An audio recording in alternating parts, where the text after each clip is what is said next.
16-year-old Arata, feeling the pressure of his age and status, asks his 15-year-old younger brother Shin how he managed to get a girlfriend. But Shin, more interested in his phone, doesn't offer much help. When asked, he casually says he just went with the flow. This vague answer frustrates Arata, who wants to understand this elusive flow. Shin, sensing his brother's desperation, acknowledges the burden Arata carries as the eldest in the family, but wishes he'd ease up. Shin reminds Arata that he once said a girl was pretty, to which Arata quickly responds it wasn't love, just a passing comment. Shin, teasingly, tells him to stop being such a coward. As the heir to the powerful Shiunji family, Arata could have any girl he wants. But Arata doesn't believe that fate simply drops love into your lap, yet he finds it hard to believe it doesn't exist at all. Their 5 sisters interrupt the conversation. Each brings her own energy. 16-year-old Uka finds such talk unworthy of the Shiunji family image. 17-year-old Seiha claims boys talk 30% about girls and 60% about what to do with them. 15-year-old Minami jokingly adds up the numbers to 80%, revealing she can't do basic math. 18-year-old Bonri corrects her but is ignored. 14-year-old Kotono stays silent, observing. Uka, suspicious, imagines Arata pushing Shin for juicy gossip about his girlfriend Yu, but Arata denies it. Still, Shin snitches, saying Arata commented on Uka's developing figure. That earns him a vicious bite from her dog, Vel, and Uka suggests he should have been bitten somewhere more sensitive for his impure thoughts. Despite Arata's insistence that he sees his sisters purely as family, the girls continue teasing him. Minami notes he nearly ended up in the mysterious room 8 for his comment, but Bonri sympathizes. Seiha shifts the conversation to genetics, saying sibling attraction is both illogical and dangerous. Bonri argues that science can't explain everything, and teases Seiha about blushing, suggesting even the logical one has felt love. Amid the chaos, Minami tells Arata she thinks he's cool but punches him immediately after, blaming a fighting game for the reflex. Uka jokes that Minami's motor functions might be on autopilot. Seiha compares her strength to an Olympian, and Bonri praises Arata's looks. Uka, however, says Arata's personality ruins the great genes their father gave them. Uka then reminds the brothers of Kotono's birthday party on Saturday. Shin is only busy Sunday, so both are confirmed to attend. Arata tries to object, but Kotono gently confirms he's free. He agrees to reschedule his plans. The sisters are thrilled, as it's been a while since all 7 went out together. The next day, the sisters meet at the subway station. Their beauty turns heads. After all, they are the famous Shiunji sisters, each with her own fan club. Likewise, their brothers, Arata and Shin, are admired like celebrities. But Arata finds it absurd that outsiders envy their life. If they knew the truth, they wouldn't. Shin adds that people only see the surface. At home, the sisters dominate. They can hit the boys, but not the other way around. Even their father takes their side. Shin reflects on each sister. 18-year-old Bonri, a first-year college student, training to be a nurse, gentle and beloved. 17-year-old Seiha, top student and science club president, calm and admired for her brilliance. 16-year-old Uka, athletic and smart, a star in swimming and running, future student council leader. 15-year-old Minami, tennis prodigy, tomboyish and respected, popular with both boys and girls. 14-year-old Kotono, the youngest, radiates innocence and vulnerability, adored by everyone. Shin brings up Kotono's feelings for Arata. Arata is stunned but reaffirms that one confession won't change their bond, they're siblings, and that's final. He's then distracted as he catches sight of a girl he likes, Lala Yokoyama, through a window. Shin philosophizes, people envy their life, but Arata's past trauma with girls made him timid. That night, Arata scrolls through Lala's social media profile, thinking of messaging her, but hesitates. Remembering Shin's comment about his passivity, he tries to shake off his fear. Uka knocks on his door to borrow his notebook. As twins in the same grade, it's handy. Arata can't help but admire her appearance and awkwardly asks if her clothes are too revealing. Offended, she reminds him they once bathed together as kids. Then, curious about his crush, she pesters him until he admits he finds Lala Yokoyama attractive. Excited, Uka says she and Lala are on the same committee and offers to introduce them. But Arata wants to take things slow and refuses. Disappointed, Uka slams the door and says he'll never find a decent bride if he keeps acting like this. Elsewhere, Kotono stares at a photo of her and her siblings, tears welling in her eyes as she gazes at Arata. The next day after school, Arata imagines how life would be if he weren't a Shiunji. As fate would have it, he sees Lala talking to another guy, someone she arranged to meet. Fate, He thinks, decides everything, from siblings, to partners, to children. On Saturday night, Arata prepares to head downstairs for Kotono's birthday. Uka reminds him of their father's motto, dress well if you want to be someone. Tensions boil downstairs. Uka yells at Minami for losing an AirPod. Minami counters by bringing up losing their mother's brooch. The fight intensifies, with both sisters yelling that they don't want to be related anymore. Arata, fed up, raises his voice and reminds them all that they're one family, no exceptions. Uka brushes him off, but Seiha calms everyone by announcing that their father is arriving. With the family gathered and the table set, Uka raises her glass to toast Kotono. But before the celebration begins, their father interrupts, saying there's something he has always wanted to tell Kotono. The father prefaces by saying his love for all of them will never change. Then he drops the bomb. Arata is shocked and stands up, demanding an explanation. Calmly, the father explains that all of them were adopted, and he had promised their late mother, Chihiro, that he'd reveal the truth when the youngest, Kotono, turned 15. The only exception, Shin and Minami, who really are biological twins. The rest, including Arata and Uka, are not true twins. This stuns them. Though the father offers to answer questions, he insists the evening should still be a happy occasion for Kotono's birthday, asking the maid Yamaguchi to bring in the appetizers. But the mood is tense. Everyone sits in awkward silence, their minds reeling from the revelation. After the meal, Banri dismisses the maid and gathers everyone for a serious talk over tea. No one touches the food, except Minami, who remains cheerful and eats as if nothing happened. Banri praises Minami's positivity, saying she inherited it from their father, only to be reminded by Seiha that there's no genetic link. Uka leans on Arata, trying to accept the truth, but still feeling betrayed. Seiha, however, defends their father's timing, saying this was the best way to honor their late mother's wish. Despite that, Uka can't shake the feeling of being deceived. Minami, ever blunt, thinks everyone's just overthinking it. Seiha questions if Banri, the eldest, remembers anything about their adoption since she was 4 when Kotono arrived. But Banri acts strangely, avoiding the topic. When pressed,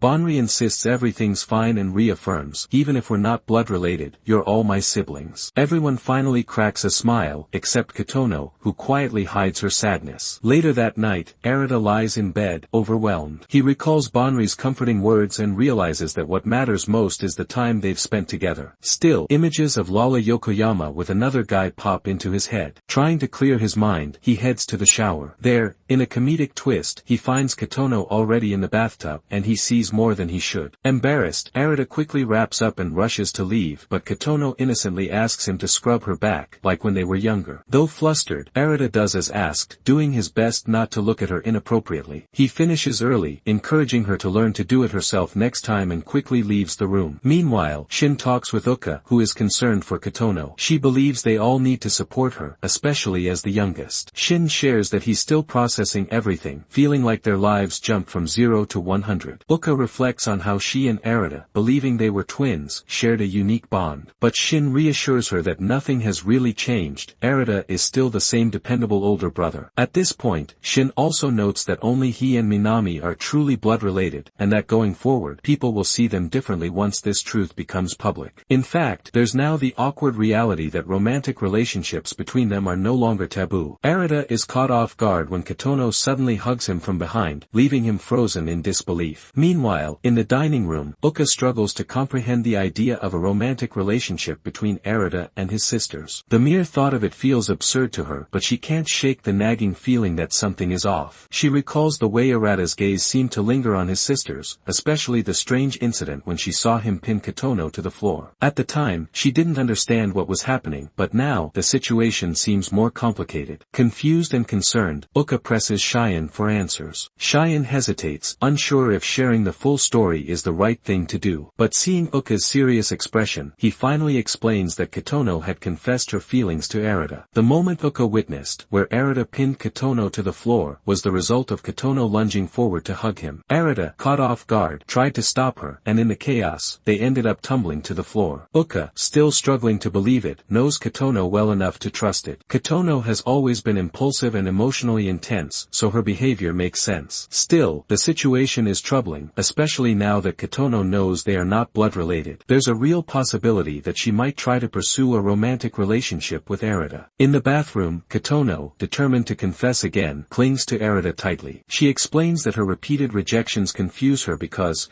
now that they're not truly siblings by blood, there shouldn't be any barriers between them. Her feelings for Arata are strong, and she's afraid of being seen as strange or wrong, but she can't help the depth of her emotions. Touched by her sincerity, Arata gently turns to face her. He reassures her that she's not a bad person but suggests that her feelings might be confused due to her age and the emotional turmoil that comes with puberty. He explains that even though they're not related by blood, they were raised as family, and he sees it as his responsibility to protect her, not reciprocate her feelings. He promises to support her until she finds someone else to love. Crushed by yet another rejection, Kotono silently nods and returns to the bathtub. Before stepping out, Arata softly wishes her a happy birthday. As he exits the room, he sneaks past his other siblings, unsure of what just happened. Meanwhile, Bonri enters her father's study, intent on confronting him about the family situation. Arata, finally alone, breathes a sigh of relief, pondering what could have prompted Kotono to confess again. The timing, after the news of their adoption, seems too coincidental. As Arata enters his room, he finds Seiha sitting on his bed, looking unimpressed. She asks him where he's been, and he lies casually, claiming he was simply taking a walk around the estate. Seiha doesn't buy it but chooses not to press further. Instead, she comments on his room, the smallest of all the siblings' rooms, and how unusually spacious it feels tonight. They reminisce about the time they played rock-paper-scissors to decide their rooms, with Uka winning every round and claiming the largest room, leaving Arata with his current, modest space. Seiha's curiosity seems to be piqued, but she doesn't explain her presence. Instead, she unexpectedly pushes Arata onto the bed and climbs on top of him. Arata tenses up, his mind racing, especially after what's been happening with Kotono. He wonders if Seiha is about to express similar feelings. However, Seiha's expression shows no signs of flirtation, only a kind of detached curiosity. After a brief moment, she shifts away from him, explaining that she overheard Kotono and Arata's conversation in the bathroom. Arata, caught off guard, pushes her off comically, but Seiha remains calm. She coolly explains that societal norms and legal concerns are based not on public perception but on biological realities. In her view, the barrier that once existed between siblings is no longer relevant, and it would be hypocritical to pretend otherwise. She reassures Arata that she has no romantic interest in him but acknowledges that her sisters might. Before leaving, she reminds him of their sibling roles and tells him to address her with respect, perhaps even with a cute nickname. Seiha's departure leaves Arata stunned. His thoughts are in turmoil, overwhelmed by the strange dynamics unfolding within his family. He collapses onto his bed, unable to process the situation. Meanwhile, outside, Seiha pauses, looking down at her clenched palm as if reassuring herself that her feelings are natural. She stands there for a moment, deep in thought, until Minami notices her. Seiha retreats quietly to her room. The next morning, Arata hasn't slept at all, the weight of the previous night's revelations still heavy on him as he prepares for school. When he steps into the hallway, he's stopped by Bonri, proudly showing off her new internship uniform. She excitedly mentions that she gave Kotono her spare uniform to try on and wonders what Arata thinks. Hoping to avoid any awkwardness, Arata deflects with a vague answer. Bonri misinterprets his response, thinking he's disapproving of her uniform, which causes her expression to falter. She clings to Kotono for reassurance, and Arata tries to comfort her, reminding her that her uniform looks nice. He gently hints that they should hurry, as school is about to start. At school, Arata walks with Shion, the group of girls naturally ahead. As they pass a cluster of students, some boys whisper in admiration of the girls. Arata's gaze lingers on the group, noting how unaffected they seem despite everything that has happened. Shion, reflecting on their family's secret, wonders what might happen if it were made public. Arata quickly tells him to keep his voice down, not wanting any rumors to spread. The school day passes quietly, but Arata can't shake the unease lingering in his thoughts. When he bends down to pick up his shoes, the weight of Kotono's confession and Seiha's unsettling logic weighs heavily on him. Minami, unaffected by the turmoil, appears cheerful as ever, but Arata can sense that there's more to her than meets the eye. He watches her as they walk together, admiring her energy. She seems the least affected by the family drama. Their conversation remains light as Arata praises her athletic achievements. However, Minami admits she's on academic probation due to a failed exam. Arata, seeing her disappointment, offers to tutor her, and they head to a karaoke place. Despite the tutoring session, Minami quickly loses focus and starts singing karaoke instead. Arata watches, bemused, as she performs a song about a girl who prefers tennis to studying. The song feels too fitting for their situation, and Arata bursts into laughter, deciding to let go of the tutoring for the day. After the session, Arata notices Lala with her boyfriend in the lobby. His body tenses, and he ducks away. Minami quickly realizes who Lala is and deduces that she must be the girl Arata had feelings for. On their walk home, Minami teases Arata about Lala but reassures him that he should let go, as Lala is already with someone else. Minami lightens the mood by reminding him of the strong sibling bond they share, which no bloodline can change. Once they reach home, Minami gives Uka a box of mini cakes and the AirPods she borrowed. To Minami's surprise, Uka shrugs and tells her to keep the AirPods, offering the cakes as a quiet gesture of peace. It's an unspoken truce after the emotional turbulence of the past few days, signaling a new sense of understanding among the siblings. Arata starts his morning brushing his teeth and unexpectedly runs into Kotono. Their interaction is a bit awkward but polite, hinting at some recent tensions between them. Arata wonders if he managed to convince her everything's fine. Seha, as cheeky as ever,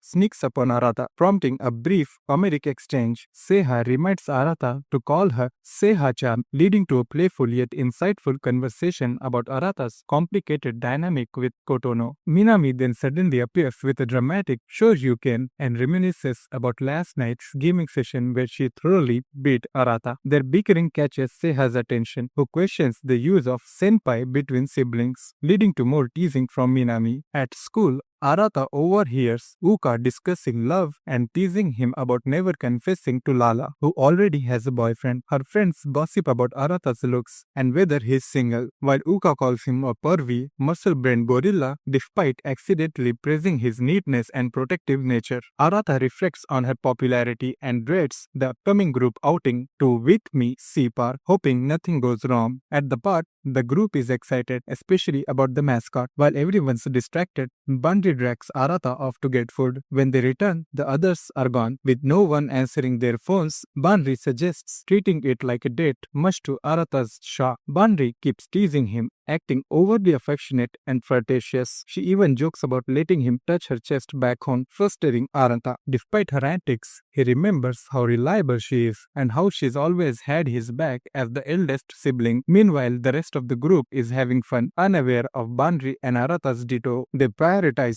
Kotono's birthday and decide to enjoy the park to the fullest. Even though they got separated, everyone seems to be thinking the same thing. Bandri's probably messing with Arata again. Later, Bandri and Arata share food and talk about their father's shocking announcement. Bandri reassures Arata, reflecting on her responsibility as they invest. She promises to always protect the bond they share. Arata is touched, remembering how she's always been his dependable big sister. Their heartfelt conversation is interrupted when a little girl trips and spills her drinks. Arata steps in and gets soaked, but he brushes it off, more concerned about the child than himself. Bandri, flustered, tries to dry him off, worried and grateful. Arata tells Bandri, I will protect it with you. I want to, because I am your little bro. Touched, Bandri thinks to herself that Arata has grown up. Later, while walking to another ride, Bandri asks to hold his hand, saying, let me have this. I'm your big sister. Uka points out the beautiful likes, comparing them to a movie set. Minami calls Uka a princess and Seha jokingly says the place looks like Yomotsu Hirasaka, the slope between life and death.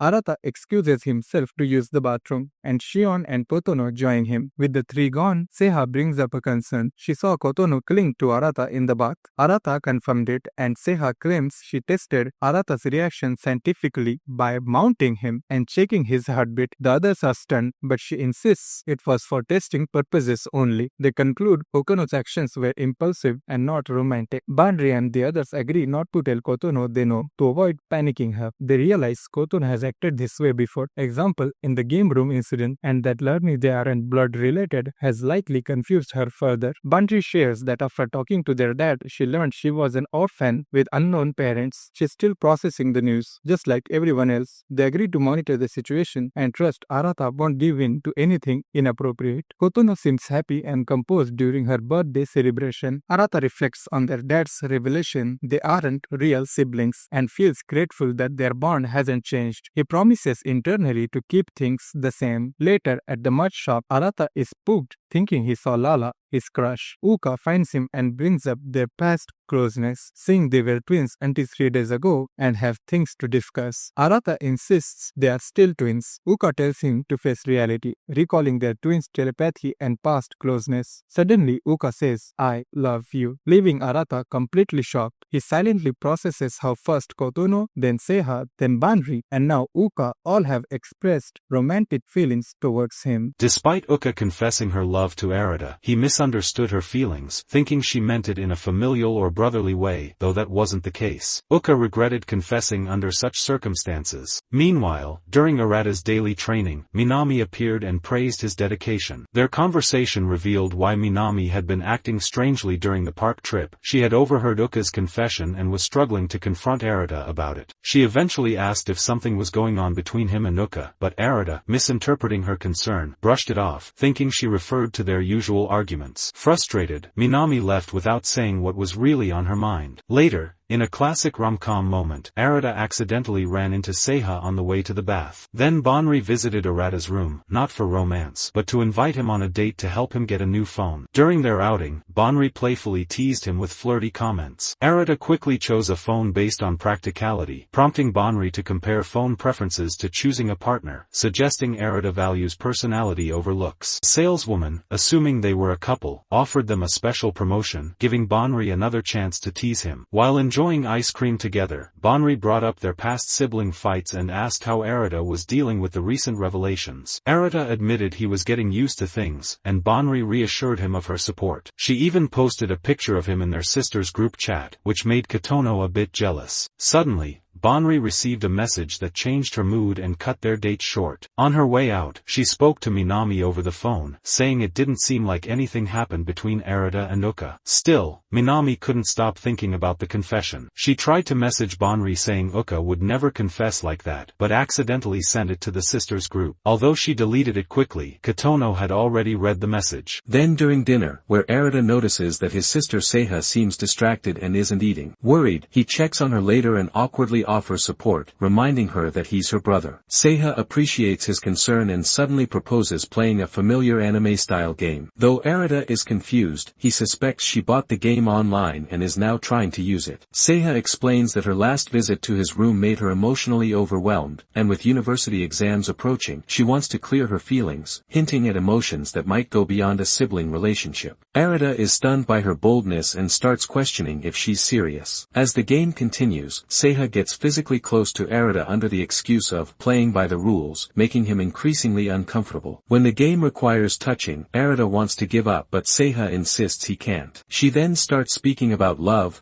dopamine, relationships, and trust, asking deep questions about whether trust is built over decades or in just one meaningful moment, and whether that person could even be her younger brother. This leaves Arata mentally exhausted and confused. Just then, Seiha collapses on him from fatigue and says her verification is done, admitting she may have been overthinking. Before leaving, she thanks him, but Arata is left completely flustered, wondering how anyone could use Twister to sort out their emotions. As he vents his frustration aloud, Uka enters, overhearing part of the conversation. She casually invites him to play a game too, claiming she practiced 30 hours a week. This reminds Arata of childhood memories where Uka would always trap him in games. He begins to think he's the only one in the house who still takes their dad's advice seriously. Arata and Uka start playing games. Uka beats Arata 5 times in a row and starts teasing him playfully. Arata notices how genuinely happy she looks, which makes him wonder, is gaming really this fun? As the game goes on, Uka starts getting physically close to Arata, and he clearly notices it. He also compliments her on how much her skills have improved. Eventually, Arata gets serious, crushes her in 2 consecutive rounds, and that really upsets Uka. Suddenly, Uka traps Arata in a deadlock position like she used to when they were kids. She playfully says, "If you admit defeat,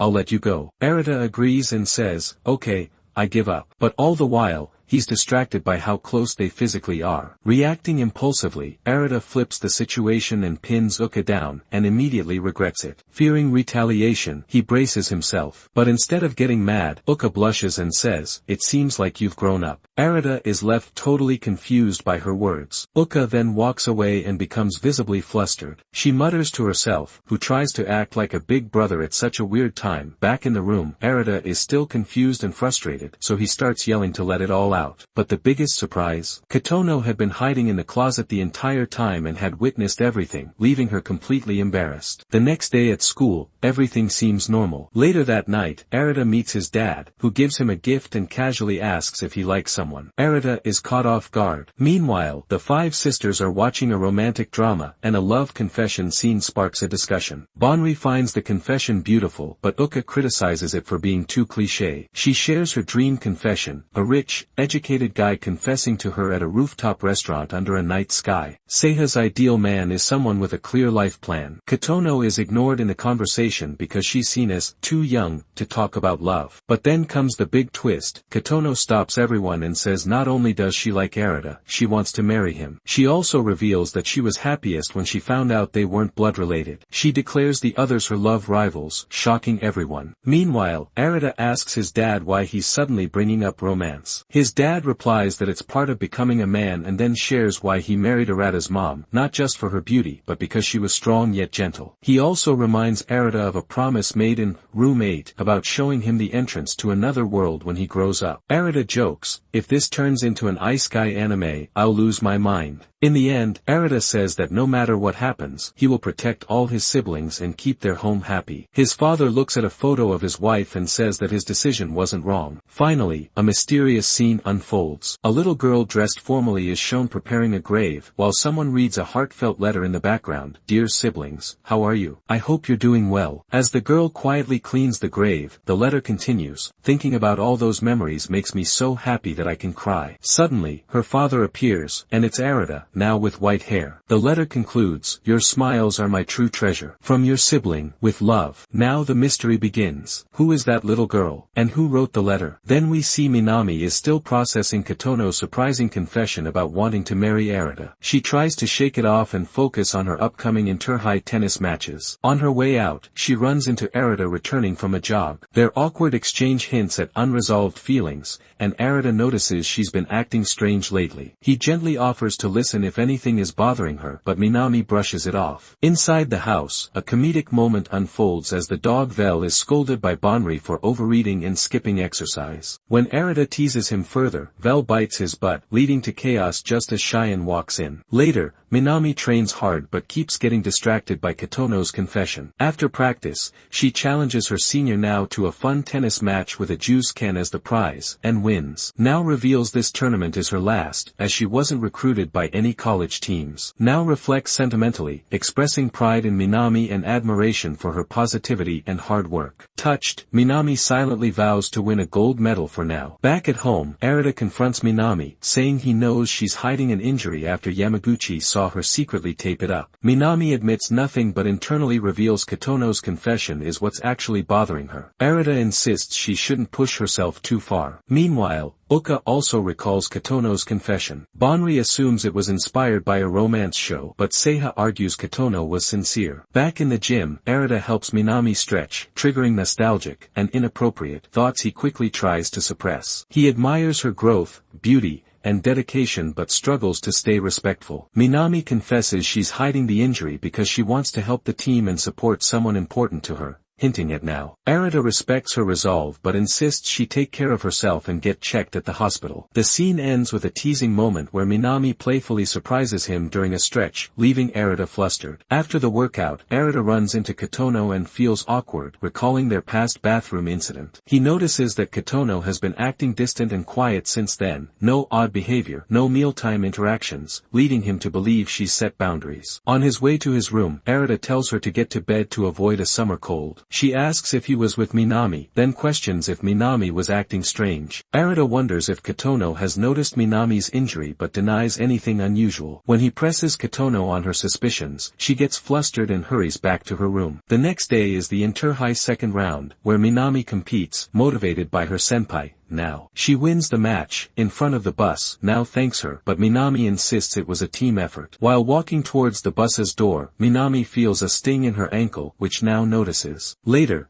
back home, everyone congratulates Minami. In the gym, Arata checks on her, to which Minami teases him. She mentions the coach is setting her up with a personal trainer. Arata, feeling replaced, jokes he's being fired but is genuinely happy she's getting professional help. He encourages her to give it her all in the finals, and Minami thanks him. On finals day, Bonri is casually having breakfast in her underwear when Arata walks in and scolds her. She jokes about staying fit and flirts a little, which flusters him. Arata asks about Minami, and Bonri realizes she forgot the finals were today, assuming Minami left early. Then, Seiha arrives, concerned because Minami's tennis shoes are still by the door, suggesting she hasn't left. Uka, Kotono, and Shion also arrive, none of them knowing her whereabouts. This leads to a serious moment. Minami has gone missing. Everyone is shocked and worried because Minami has suddenly disappeared just before the final match. The siblings are confused and anxious, wondering where she could have gone when the most important game is about to begin. Then, unexpectedly, the door slowly opens and Minami walks in, carrying a bag of snacks, acting like nothing is wrong. Arata immediately steps forward, clearly concerned, asking where she had been. Minami casually says she just went to get some snacks and insists there is still plenty of time before the match since the spectators won't arrive until later. The others exchange worried looks, sensing something deeper behind her calm words. When Uka questions whether she is really going to play, Minami doesn't respond and quietly heads upstairs, leaving behind a silence that feels heavier than before. Arata remembers her previous injury and decides to check on her. When he reaches her room, he finds her lying comfortably, eating snacks and looking surprisingly cheerful, not broken or disappointed like he expected, but almost normal. This shakes his assumptions. He tells her he thought tennis meant everything to her and never imagined she would give up so easily. Minami sighs and explains that after the bus ride, the team noticed her injury and decided to bench her to avoid risking further harm. But she's not worried. She believes she will get another chance to shine in future matches. Arata reminds her that she said she was playing for someone important, not just herself. Minami's expression softens as she admits she wanted to win for that person, but worries that if her injury affects her performance, she might only let the team down. She thinks it's better to step back now than to lose badly and drag everyone down with her. Despite her calm explanation, Arata feels like she's hiding something. He's certain there's more to it. Later, Shion calls Arata over and shares that he heard Minami crying but didn't know how to help. He believes Minami hides her pain behind a brave smile to protect everyone else from worrying. Something inside Arata shifts. Without hesitation, he rushes to Minami's room and tells her they are leaving immediately to play her match. Though she protests that it's too late, Arata insists, explaining that everyone is waiting. Outside, the group is packed into a car, ready to race to the stadium. But chaos quickly erupts. Bonri panics at driving, the GPS malfunctions, and they get stuck in a terrible traffic jam. Running doesn't seem like an option either. Then Kotono spots a row of rental bikes, but none of them have rental accounts. Fortunately, Seiha steps forward and offers her account. Arata grabs Minami's hand, determined to get her there on time. As they ride the bikes, Arata opens up about how Minami has always been the one holding their family together, even through pain and setbacks. He recalls how hard she has worked and how brightly she's shined despite everything. He encourages her to stop hiding her feelings and to let herself be vulnerable. Minami, holding back tears, stays quiet but holds on to him tightly. They finally arrive at the stadium just in time. Arata pleads with the teacher and Neo-senpai to let Minami play, promising she won't push herself too hard. Now supports him, and after a tense moment, the teacher agrees. Minami steps onto the court, hands trembling. Seeing her siblings cheering in the stands gives her the strength to keep going. She fights fiercely through the pain, putting everything she has into the match. Though they ultimately lose, it doesn't feel like a defeat, more like a hard-fought battle. After the match, Minami approaches her teammates with regret, feeling responsible for the loss. She expects anger or blame but instead receives deep gratitude from Nao, who acknowledges Minami as the light that kept the team together and motivated. Nao encourages her not to carry guilt and thanks her for trusting the team. Later, Arata finds Minami sitting alone, quietly admitting she feels ashamed for disappointing everyone but also relieved she didn't stay home and miss the chance to play. Arata embraces her and reminds her that she gave her all and that she should stop pretending to be strong when she's hurting. He thanks her for everything she's done, especially for him. him. At last, Minami breaks down completely, crying harder than ever before. She confesses her deepest fears and hopes, that she never wants to lose again, that she wants to become so strong she can't be stopped by injury or pain, and that she dreams of becoming the best tennis player in the world. Days after her loss, Minami is still deep in thought, remembering how hard Arata fought for her and how he embraced her afterward. The memory makes her feel a warm, tingly sensation inside. Meanwhile, Uka is arguing with everyone, insisting that one of Minami's plays was unfairly judged. She believes Minami should have been awarded a point, which could have shifted the momentum of the match. Frustrated, she turns to Arata for his opinion. But Arata brushes her off, saying that what matters most is that Minami has no regrets. As the argument continues, Minami walks out and finds herself unable to meet Arata's gaze. Uka asks for her opinion. Minami says she no longer cares about the game and is just thankful her injury didn't get worse. Minami sits down directly in front of Arata, who begins giving her advice on how to care for her injury. Although she responds, she still can't bring herself to look at him. Suddenly, Uka, still frustrated, throws a ball while declaring that she'll prove what actually happened. The dog, thinking it's playtime, chases after it, and the ball heads straight toward Minami. Arata quickly jumps in and catches the ball, protecting Minami. The moment leaves Minami flustered. Arata scolds Uka for not being more careful and checks to see if Minami is okay. In that instant, Minami remembers how both Uka and Kotono had confessed their feelings to Arata. She begins to wonder if the tingly feeling in her heart is the same kind of love her sisters felt. Later that night, Kotono is deep in thought, reflecting on her own confession. Uka knocks on her door and asks if they can talk. She enters, complimenting how cute and aesthetic Kotono's room looks. But Kotono, not interested in small talk, tells her to get to the point. Uka directly asks Kotono about her feelings for Arata, offering to be someone she can talk to if needed. Instead of responding directly, Kotono reveals that she knows Uka also confessed her feelings to Arata during their trip and that she saw the two of them snuggling on the game room floor. Uka realizes that her actions may have pushed Kotono to confess. She clarifies that Kotono misunderstood, her feelings for Arata were those of a former twin sister, nothing romantic happened, and nothing did in the game room either. Kotono steps closer and asks Uka directly if she truly doesn't love Arata. When Uka assures her she doesn't, Kotono visibly relaxes. She apologizes for the misunderstanding, but as Uka leaves the room, she can't help but think about Arata. Later, Bonri suddenly panics and begs her siblings to come with her to her nursing school for something important. When none of them can go, she turns to her dependable brother, Arata. The two sneak past school security, and Bonri admits she was too scared to go alone because she's terrified of ghosts. As they walk through the building, Arata jokes that the school does look haunted, which only scares Bonri more. When he asks why she chose nursing school, she avoids the question. Suddenly, a loud noise startles her, and she grabs onto Arata, convinced it's a ghost. He reassures her it's just the wind, but with her clinging tightly to his arm, he becomes aware of her softness and tries to pull away, only for her to hold on tighter in fear. Eventually, Arata pulls her behind a corner and covers her mouth as a security guard passes by. He wonders aloud why they're hiding when Bonri is a student here. Then Bonri whispers his name, and he realizes that his hands are pressed against her chest. He lets go in shock, the moment reminding him of how they used to play as kids. But now, things feel different. Bonri has grown, and he notices. They finally arrive at Bonri's club room. She retrieves the handmade dolls she had forgotten earlier. Arata asks about them, and Bonri shares a story. When she first entered nursing school, she visited a hospital and saw sick children, some playing happily, others looking sad and lonely. She saw volunteers cheering up one particularly withdrawn child and decided to join the volunteer club herself, determined to bring happiness to hospitalized children. She wanted to make sure every child left the hospital with a doll in their hands. She then tells Arata the real reason she chose nursing. Years ago, when their mother was hospitalized, she always cried when she had to leave. One day, a kind nurse comforted her, and Bonri realized then that she wanted to be just like that nurse, someone who could bring joy to others in pain. As they head home, Bonri admits she's still too embarrassed to tell the rest of the family why she became a nurse. As a thank you for coming with her, she jokes that Arata must have enjoyed having her press up against him earlier. But instead of responding, Arata walks away, making her chase after him in fear. The next day, Bonri finishes the dolls and gives them to the children. She sends a picture to Arata and thanks him for his help. Days later, Uka receives her mock exam results. When asked how she did, she tells her classmates that she got her usual grade. They're not surprised, they assume she aced it as always and joke that she'll become the next student council president. But in reality, Uka received a D. That weekend, Uka prepares to leave the house early in the morning. When Arata asks where she's going and she says, Yamanashi, he's surprised, especially since they have no relatives there. She brushes off his concern and leaves anyway. Arata assumes she just needs time alone after everything that's happened and expects her to return by the start of the school week. However, when Monday comes, Uka still hasn't come home. The day begins like any other, with the Shiunji sisters heading to school, except this time, something feels off. Uka isn't with them. Her absence is immediately felt, and the group quietly acknowledges how strange it is not to have one of their own by their side. Arata, too, is worried. At school, their classmates notice Uka's absence. She has never skipped a single day in her life. When asked about her, Arata can only reassure them that she'll be back soon. But deep down, he wonders what could be weighing so heavily on her mind that she's been gone for 3 days.